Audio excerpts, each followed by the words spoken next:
Welcome to the Backyard Professor Responds videos. I am genuinely excited tonight about something I've found and discovered that I am having so much fun with. And of course, all of the 3-Eye Atlas silliness. Now they're going speculating like crazy and they're getting hundreds of thousands of views. And I just can't play that game. I wish I could, but I want to know what's real.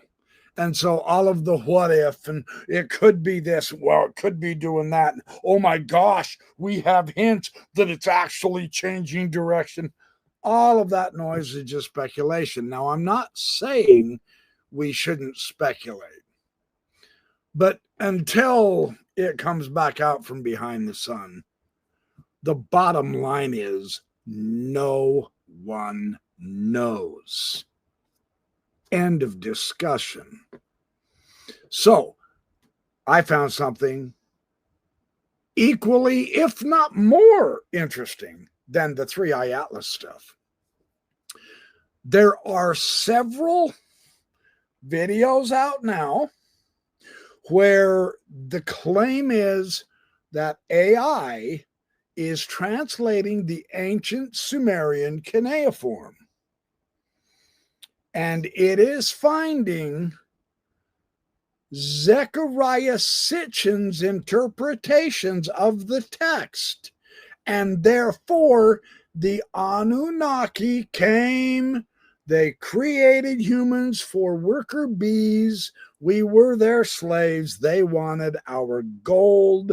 There is discussion of incredible electricity technology and DNA medical changing so that they could create us in very specific ways, etc. So, is that accurate?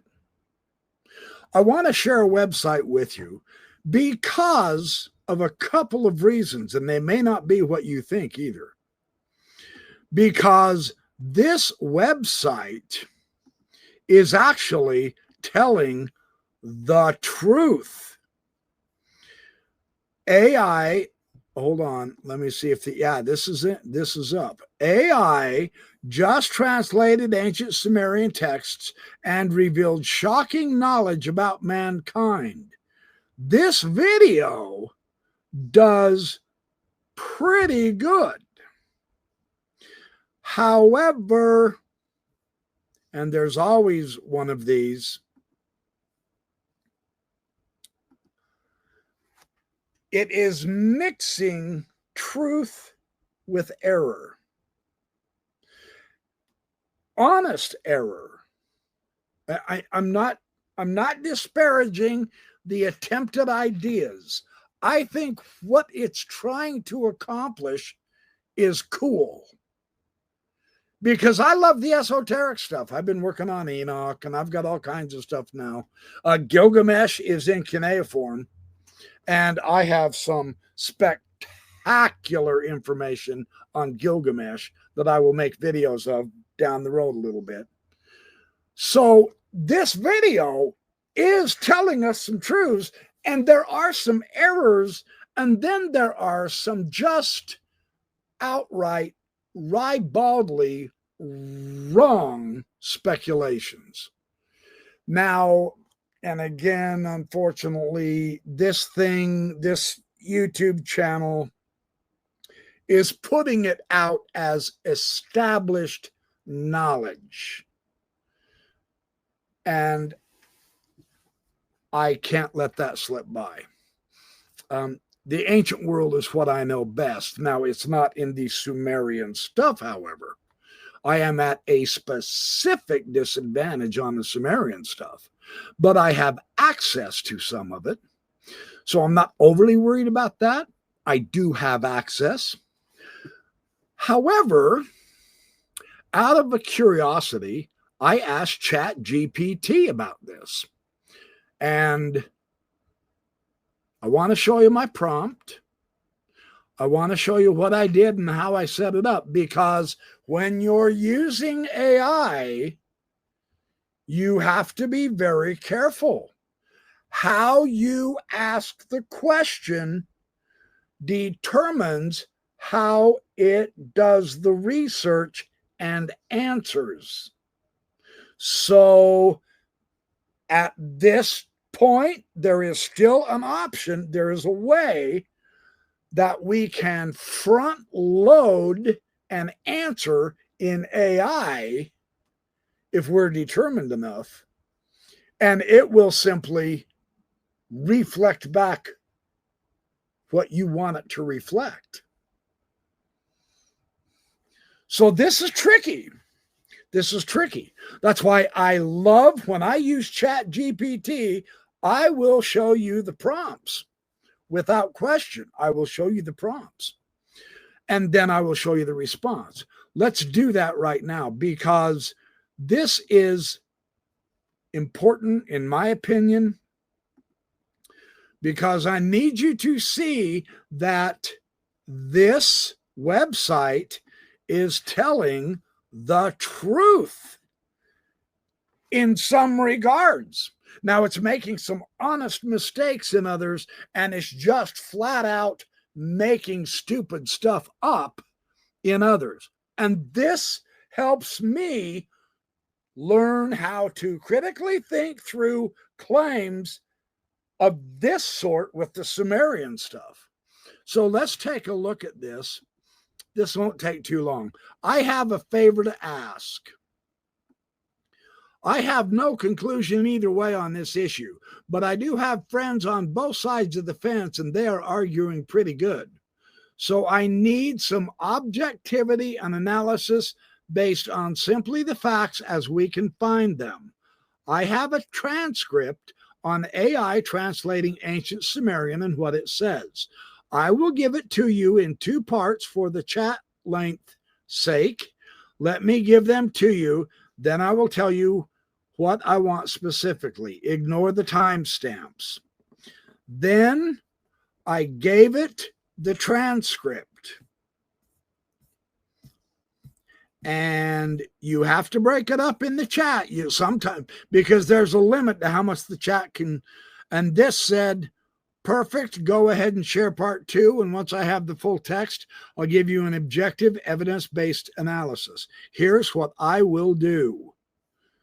Number 1, fact check each claim. AI cracked Sumerian, electricity, genetic engineering, Nibiru against real linguistic, archaeological, and AI translation research.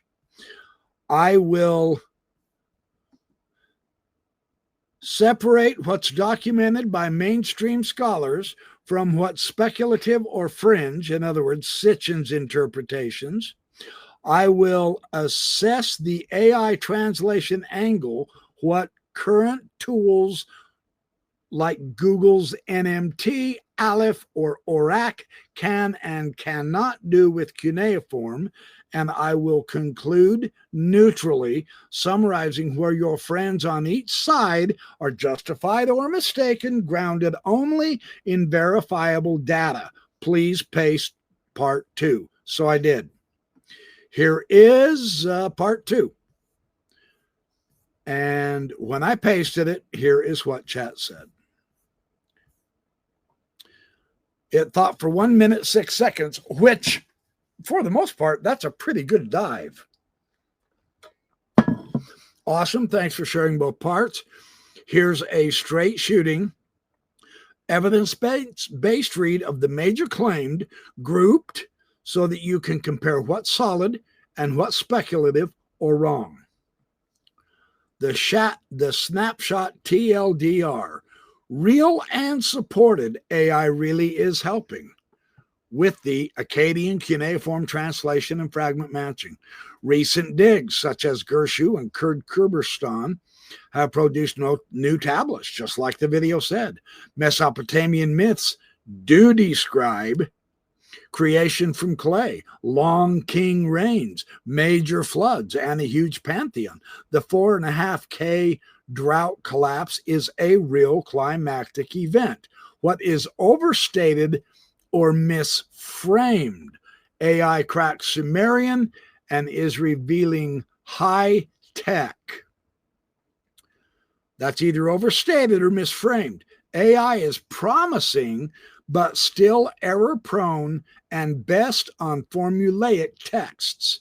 It doesn't license sci-fi readings. Sumerians tracked Earth's precession. The evidence is thin. Precession is credited to Hipparchus, 2nd century BCE. Now, the unsupported and incorrect claims are Queen Pubi's non-human skull. That is unsupported or incorrect. And 7-foot skeletons. VA 243 as a star map. No. Sumerians used electric batteries. No.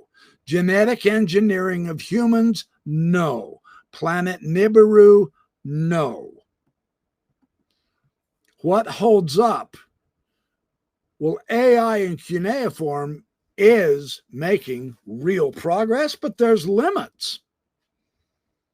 And he goes on, it still needs expert post-editing, especially for poetry, damaged lines, and rare idioms. It does help, but you have to have a team of humans with the AI. The LMU's Electronic Babylonian Library, they use AI to match fragments across tablets, which in my opinion is superb. They constructed a Babylonian hymn by finding parallel manuscripts, work that used to take decades. It's great for collation and joins, but it's not a magical oracle. There really are new tablets, recent tablets, and real finds, as this video said.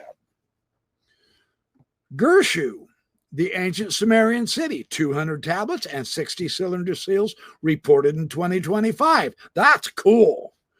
Kurd Kaburstan, northern Iraq, 2025 excavations produced Middle Bronze Age, 1800 BCE tablets.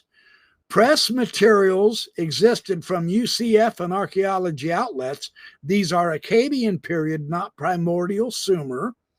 And then the Mesopotamian myths in the transcript are broadly accurate. The creation from clay, Eridu, Genesis, Atrahasis, and flood motifs are standard ancient Near Eastern mythology. They're not AI discoveries. So the video's wrong there. The 4.2 kilo year event, 2200 BC, is a well-studied drought tied to upheavals, Akkadian and the Old Kingdom, though scope and timing details are still debated. And then the pantheon bits, Enlil, Enki, Inanna, Ishtar, Utu, Shamash, on point.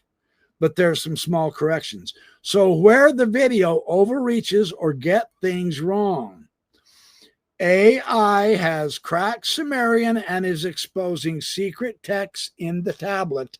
No, that's bogus. Today's systems help. They don't replace philologists. They perform best on short, common constructions and parallel texts. Nuance, broken lines, wordplay, and rare logograms still trip AI up. So the LMU and TAU teams themselves emphasize expert oversight with the partnership of AI. That's what this video got wrong. It gives you the impression they just put the tablets to AI and AI just translated it all out, and there's secret certain types of hidden codes in it, and these mean high tech, and they manipulated our DNA and all that. No, none of that is factual. Sumerians tracked Earth's precession. Babylonian astronomy was superb, lunar planetary periods, but precession is done by Hipparchus based on star position comparisons. Claims of much earlier knowledge are debated and not consensus. That doesn't mean they're false, but the video leaves the impression that this is correct, and it's not. That's not what the tablets are showing. The Baghdad battery, I'm sure there's a lot of us who've heard of that, equals Sumerian electricity. The Baghdad battery is likely Parthian Sasanian, centuries after Sumer, and its function as a battery is unproven. Bitumen sealing would even hinder such use. This is not evidence of Sumerian electrical tech. Okay, so Queen Puabi's skull and 7-foot skeletons. They identify Puabi as about 5 foot tall. There's no credible documentation of naturally elongated skull or 7-foot attendants from Ur's Royal Cemetery. Elongated skulls rumors are an internet perennial. Sorry. And it's not true. Cylinder seal VA243 as a star map. This is not a solar system diagram, and its inscription doesn't mention astronomy. This is a textbook Sitchin misread. We must begin to see where the reality is and where it's not. And then genetic tinkering and human chromosome 2. Now, and I know that Greg Braden makes a big deal about this human chromosome 2 also. I get it. It's exciting. There might be evidence that we have been genetically tampered with, and all of a sudden modern man came about and we are so much more vastly superior, and now we're capable. The fact, so far as science is documented, is that human chromosome 2 is a well-documented natural telomere to telomere fusion of two ancestral ape chromosomes. Now, it's strong evidence for common ancestry, not bioengineering. And then they talk about burning stones and or desert glass does not equal lost nuclear weapons. Knock it off already. That dog don't hunt. Libyan desert glass likely formed from an ancient impact or airburst. There is no reliable link to human technology. It's deep time geology, not Bronze Age nukes. Just like the Mars one that I refuted a couple of weeks ago. There was no nuclear war on Mars. None. So, and then they go through the small corrections, and that's not that big of a deal. That's okay. Now, what AI, this is important, can and cannot do right now. It can speed up first pass translations of Akkadian Sumerian text and help join fragments across collections. And doggone it, that is cool. I love it. It cannot turn poetic imagery into technical manuals. It cannot infer hidden machines from mythic metaphors, like this video is trying to say. It reliably captures idioms, meter, or puns, or heavily damaged lines without expert intervention. The Tau paper itself notes best performance on shorter, more formulaic sentences. So it needs the help of experts, human. So celebrate the real wins. AI is transforming access to cuneiform and accelerating discovery. Hymn reconstruction, new tablet corpora. That's amazing and non-controversial. Right on. Keep genres straight. Inventories, law codes, astral omen lists, and myths each speak differently. Reading technology into myth is a category mistake, and that's critical. Reading technology into myth is a category mistake. Don't accept it when it's being done. Stick to consensus on hot claims at this point until we learn more actual, valid, peer-reviewed information. Precession is Hipparchus. Baghdad Battery is not Sumerian, and its function is disputed. VA243 star map is debunked. Puabi elongated and skull giants, no. Chromosome 2 is natural fusion, not engineering. And where there's real mystery is the scale and sophistication of Mesopotamian record-keeping and astronomy. How far Oman science modeled planetary cycles, what the new finds will add once published. That's the exciting frontier without importing UFOs or Nibiru. Now, I in turn then did something extremely fun, and I want to share this with you because this is cool, and I mean it. If I asked it, if I had some pictures of Sumerian script, could you translate that? Yes, I can absolutely help with that. If you upload clear photos or scans. So I just simply went out online and asked for pictures. And I said, there you go. What's this? In fact, I took pictures of this. And I said, let's see if this is clear enough or good enough. What is this? What does it say? What does that figure represent or mean? That's the first one I gave it.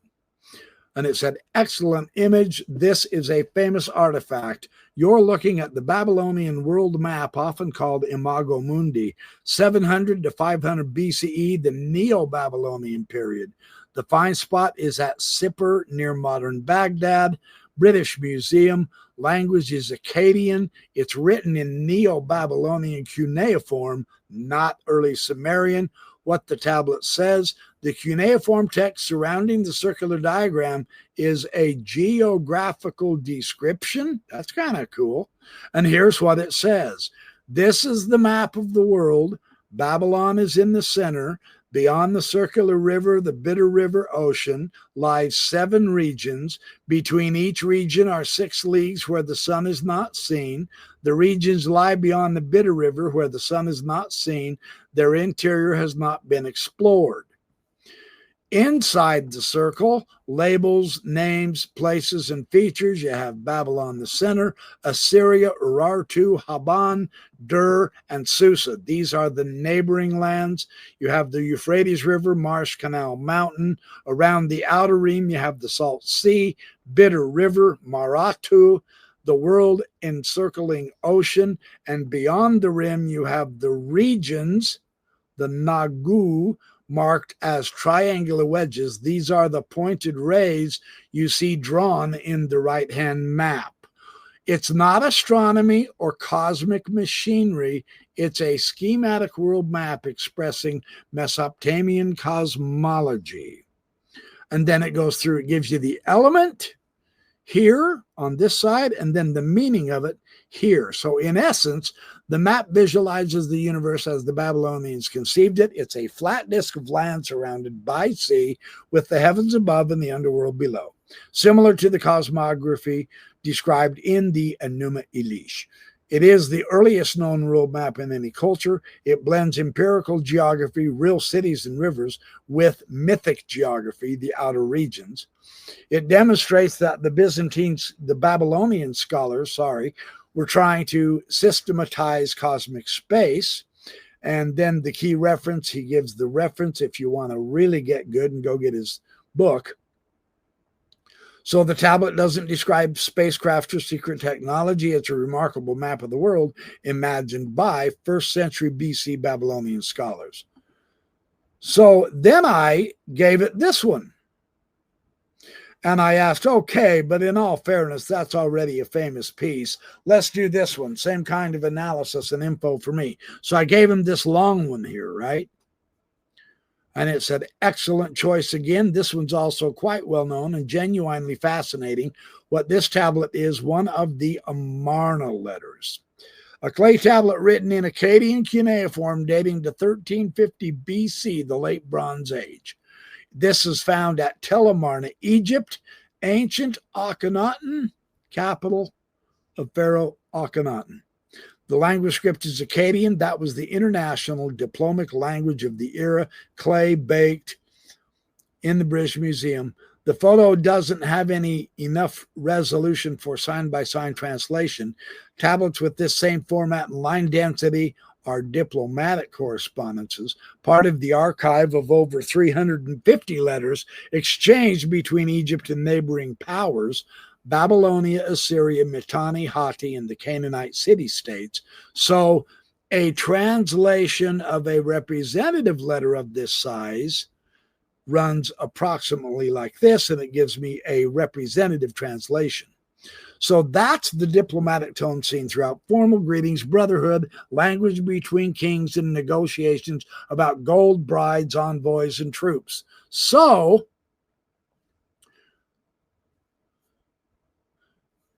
this tablet isn't a mystic or mystery tablet. It's a diplomatic letter. And then I said, okay. Now, I knew what this one was because of my research and studies into this area, that I really have some great esoteric videos I will present on this. So this is kind of a quick intro to one of my future esoteric videos.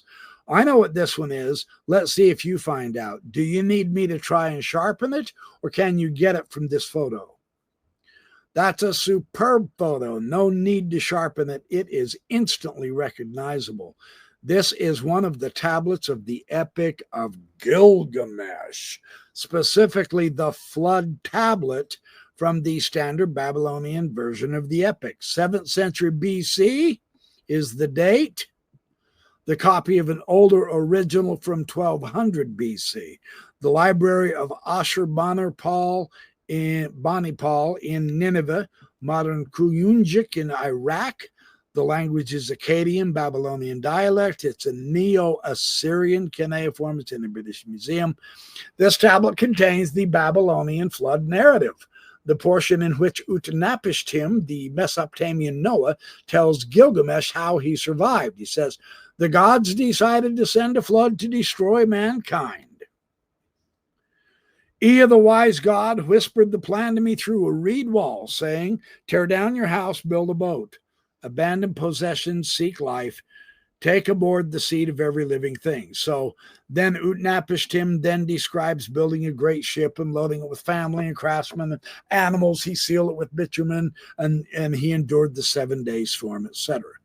When the water resides, he releases a dove, a swallow, and finally a raven. That's mirroring the biblical story of the flood, etc. Utnapishtim and his wife are granted immortality and placed at the mouth of the rivers. So it's a prototype of the flood and all that jazz. So, and then it gives the discovery and the scholarship of it, which is really cool. It gives you a lot of good background. Okay, and I said, now you're just showing off. Ha, guilty as charged, but you have to admit that one's too legendary not to flex a little over. So anyway, that's what I've done. And then here's something extra too. I'll give you an extra bonus just for the fun of it. Can you do a line-by-line interlinear with the actual cuneiform and translate it, or is that too much to ask? That could help for linguists to line by line like an interlinear, and also the transliteration. That's an excellent and very scholarly request, and absolutely the right instinct if you want to study these texts like a true Assyriologist. Yes, I can absolutely make you a line-by-line interlinear. I can give you the cuneiform. I can give you the transliteration. I can give you the translation. However, and this is kind of important to understand this, this helps us grasp where AI is at the moment. The raw Cuneiform glyphs are not trivially readable from a photo since wedges depend on subtle stylus angles.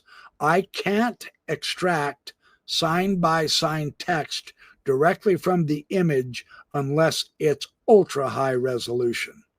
But the Epic of Gilgamesh and other tablets have fully published transliterations and translations. There is an electronic text corpus of Sumerian literature, and there is a cuneiform digital library initiative, and there's Andrew George's The Babylonian Gilgamesh Epic. And he says, for those, I can generate a proper interlinear formatted like this. Is that cool or what? Ina Sumer U Akkadi in Sumerian and Akkadian. So if you tell me which tablet, then I can put in Unicode cuneiform block the sign, the normalized transliteration of the Chicago Assyrian Dictionary style, and then an English translation line by line. That's cool. So I did. I said, yeah, show me one. It asked me, do you want me to show you what I mean? And I said, absolutely, let's do this. So here it is. Check this out. Is that not rockin' cool? You've got the cuneiform in this row. Then you've got the transliteration of the cuneiform in this row. And then you have the English translation. That is so stinking cool. So an idea popped into my head, and it can do this.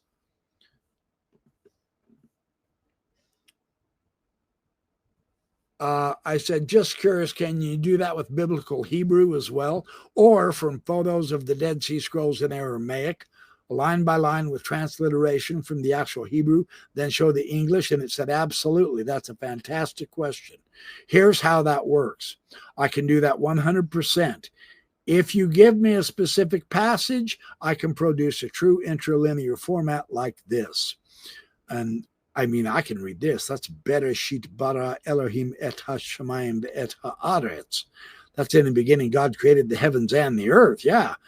It says, I can even conclude morphological breakdowns, verb roots, stems, noun, genders. I can do a literal gloss and an idiomatic translation. And I can also compare the renderings from the Masoretic or from the Greek or from the Dead Sea Scroll variants. Now, that's cool, man.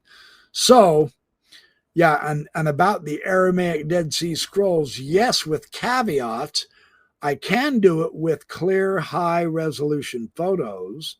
I can give the Aramaic Hebrew line, transliteration, etc. However,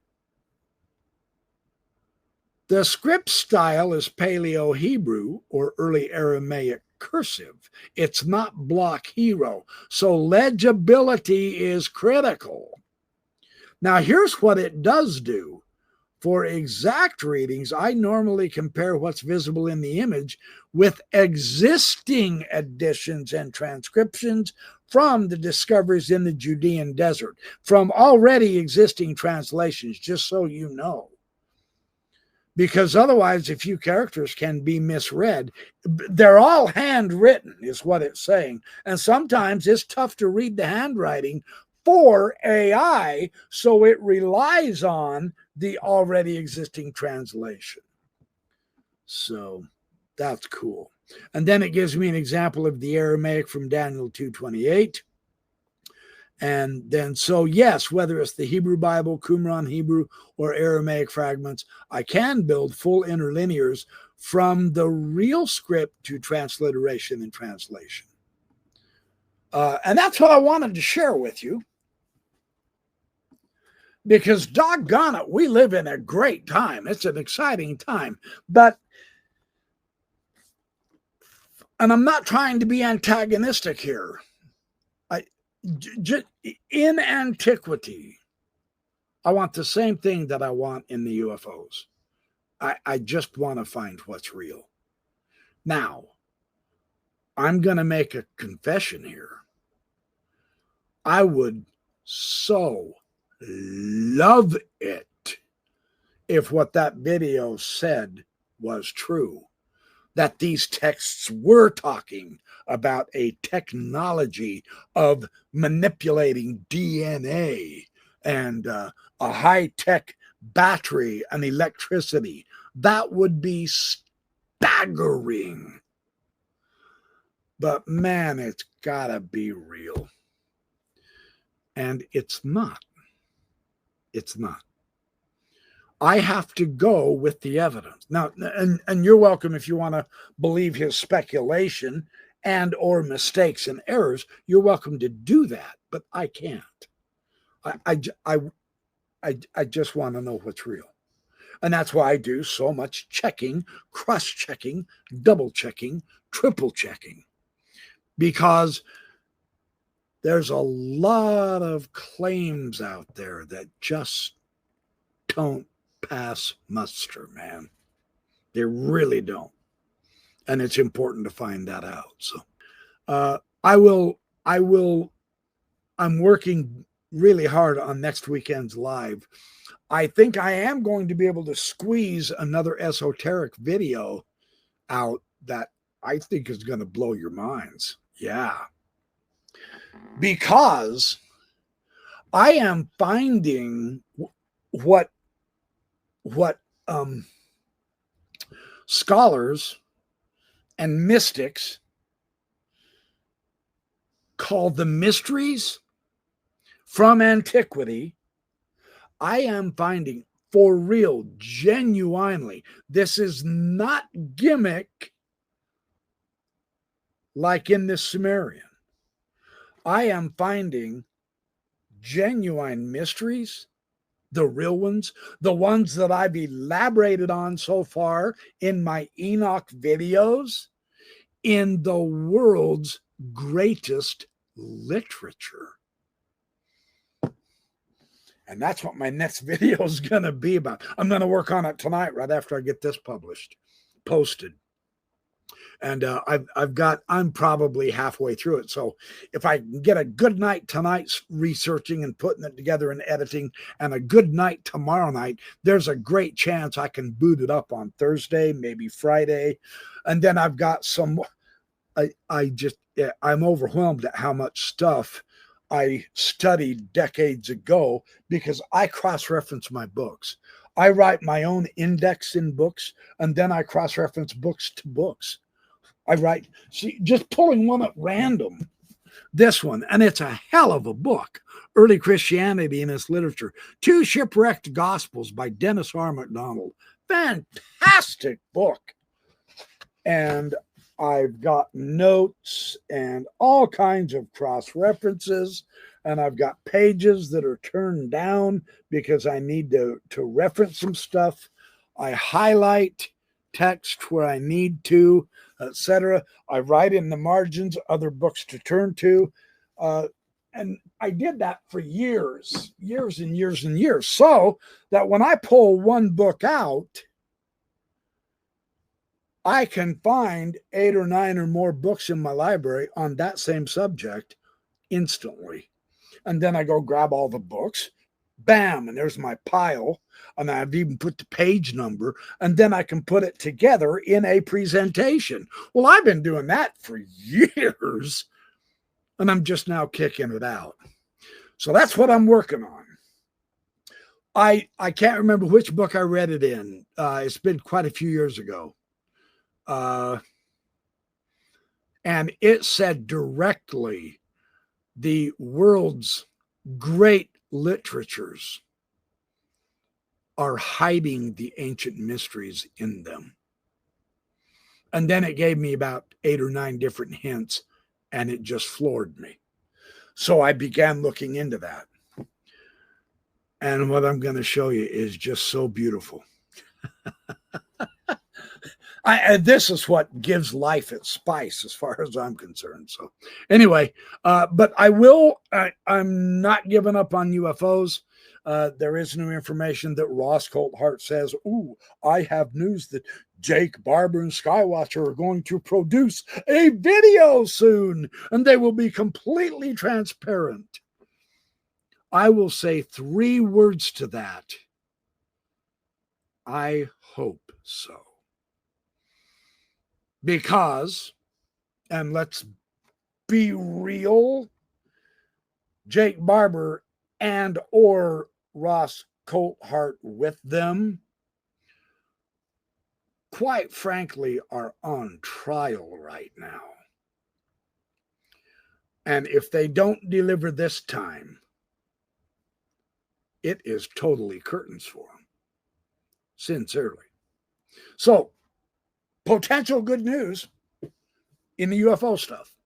And there's just boatloads of speculation about 3i. I don't give a royal damn about any of that stupid horse shit. I want to get to some really cool literature and esoteric studies that I guarantee you will pop your eyes when I get this video done. So anyway, for those of you who like the subject. So I'm going to head out. Have a great night, and I will catch up to you soon. I'm going to go get to work on my up-and-coming project. Appreciate all you guys. I really do. Thank you for all your support, financially, psychologically, spiritually, morally, physically, and just electronically, too. It's a lot of fun.